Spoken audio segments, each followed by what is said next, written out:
Hello guys, Solitary Gamer here, and today I'm going to talk about the number one issue in Dragon Ball GT that Dragon Ball Super tried to avoid but failed at. Dragon Ball GT gets a lot of hate. There are numerous issues with the show, but the number one issue was that fans constantly complained that Dragon Ball GT was basically Goku time. All of the characters were irrelevant in GT except for Goku. Goku had to take out Baby, Super Android 17, and the evil dragons in the final arc of GT, while the other characters were useless. Gohan, the strongest non-fused character in Dragon Ball Z, was essentially a book nerd in Dragon Ball GT.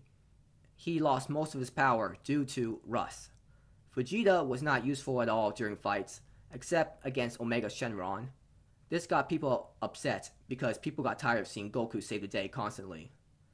Dragon Ball Super tried to avoid this issue by giving people random power-ups that didn't make sense at all. At the beginning of Dragon Ball Super, Goku was already much stronger than everyone else on Earth as Super Saiyan 3. He had trained during that time between the end of the Buu Saga to the beginning of Dragon Ball Super, while Gohan didn't train at all and became weak. Later, Goku even gets a Super Saiyan God transformation, so that made the power difference even worse, and the writers had to do something about it in order to let the other characters in the story play an important part in the plot. I was okay with Vegeta getting Super Saiyan God and Super Saiyan Blue, as the anime tried to show that by training with Whis, he was able to get Super Saiyan God form, somehow. Not the greatest explanation, and not even one flashback showing how he got Super Saiyan God, but at least it makes somewhat sense.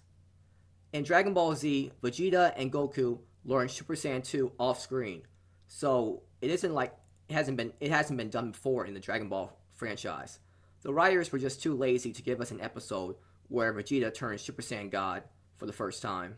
However, I will not accept that random power-up that Trunks got during the Goku Black arc. Dragon Ball Super writers gave Trunks a random power-up so Goku wouldn't have to save the day again, and so that Trunks gets his big moment. Trunks learns Super Saiyan Rage Mode, which looks to be Super Saiyan 2 with blue aura. What is that blue aura? I guess we'll never know. He got the form by getting angry at Goku Black and Zamasu. This transformation allows him to keep up with Goku Black, which was stupid. So essentially, getting angry can turn a Super Saiyan 2 into a form that is stronger than Super Saiyan Blue. Remember that Goku in his Super Saiyan Blue form couldn't keep up with Goku Black in his Super Saiyan Rose form. Isn't that great, guys? Now someone can save the day. It doesn't have to be Goku. They can beat the main villain. And it's Trunks as well. It's so cool that Trunks is relevant again and strong. That was sarcasm. That Super Saiyan Rage transformation was just a stupid transformation just there to satisfy Trunks fans and whining Dragon Ball fans who wants to see other people beat the villain besides Goku. I don't like Goku always saving the day either, but that is not how you fix the issue for illogical power-ups. It was a sad attempt at making a character relevant again. Why not just give Piccolo Super Namekian God mode while you're at it? You can't just give a random power-up to a character just because you want to make them relevant again to the story. You have to give their power-up some logical explanation. Do you remember how Piccolo got his power-up in Dragon Ball Z during the Android Saga? He got a power-up through fusing with Kami, and was able to keep up with the androids after that power-up. The power-up Piccolo got made sense as it was foreshadowed during the battle with Frieza, that if Piccolo and Kami were one again, Piccolo would become much stronger. Now that is how you logically give a character a power-up. Do you know why Vegeta didn't get a random power-up and become Super Saiyan 2 after Trunks was killed during the fight against Cell? Because the writers knew that Vegeta transforming into a Super Saiyan 2 at that time would have been dumb because Vegeta at no point in the series received a major power-up due to being angry. That was Gohan's hidden power, not Vegeta's. I don't know why the writing in Dragon Ball Super was so terrible compared to the writing in Dragon Ball Z. Did they get lazy? That final attack that Trunks did against Fused Zamasu in his Super Saiyan Rage mode got me angry as well.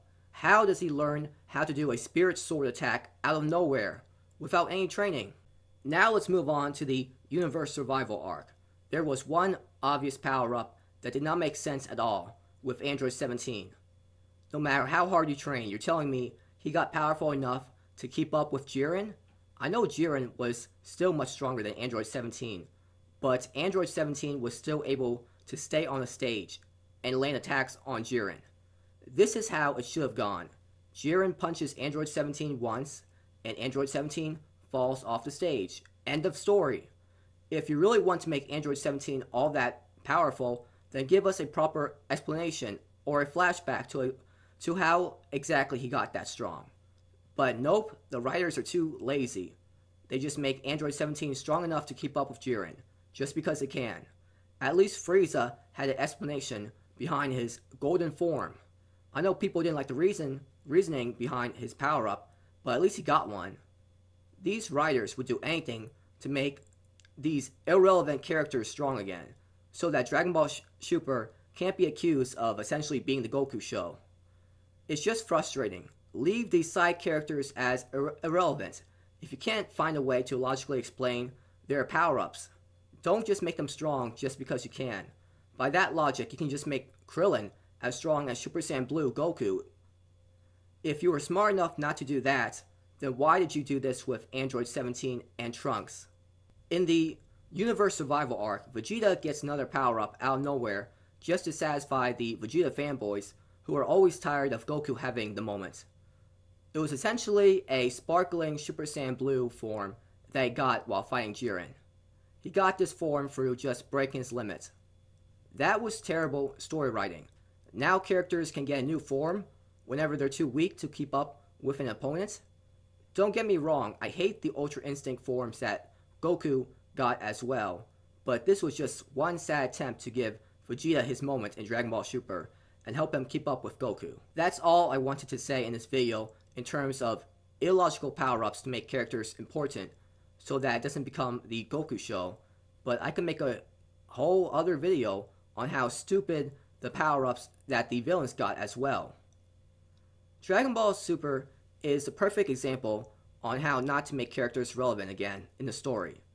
Don't just make characters stronger just so that the show doesn't focus on one main character. Give these characters important flashbacks, foreshadowing, or arcs that show how they became stronger. I would have been fine with Trunks getting stronger if they actually gave a logical explanation, rather than just showing him getting a form out of nowhere. Getting angry training with Vegeta once is not a logical explanation. It doesn't matter though, because I guess all these Dragon Ball Super fans will praise Dragon Ball Super for making characters besides Goku important to the story. Who cares about logic, right? The only thing that matters is cool transformations and power-ups, right? I just find disappointing that people are actually okay with all these random power-ups. So that's all I wanted to talk about for today. Thank you for watching this video. Have a great day or night wherever you are. And please like and subscribe if you enjoyed the video. And please comment if you found anything interesting in the video.